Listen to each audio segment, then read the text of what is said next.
நம்முடைய மீறுதல்களின் நிமித்தம் அவர் காயப்பட்டு, நம்முடைய அக்கிரமங்களின் நிமித்தம் அவர் நொறுக்கப்பட்டார். நமக்கு சமாதானத்தை உண்டு பண்ணும் ஆக்கினை அவர் மேல் வந்தது. அவருடைய தழும்புகளால் குணமாகிறோம். ஏசாயா தீர்க்கதரிசியின் புஸ்தகம் 53ஆம் அதிகாரம் வசனங்கள் 3 முதல் 7 வரை.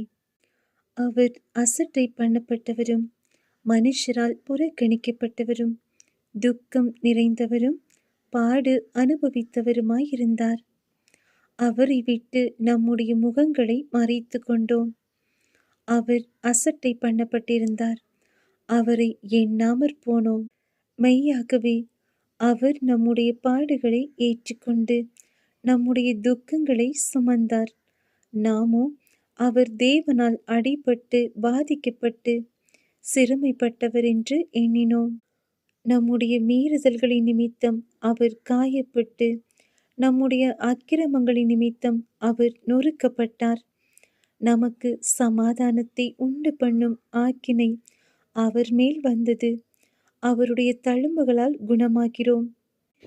நாம் எல்லாரும் ஆடுகளைப் போல வழி தப்பித் திரிந்து அவனவன் தன் தன் வழியிலே போனோம்.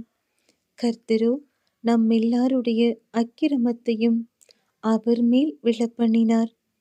அவர் நெருக்கப்பட்டும் ஒடுக்கப்பட்டும் இருந்தார், ஆனாலும் தம்முடைய வாயை அவர் திறக்கவில்லை.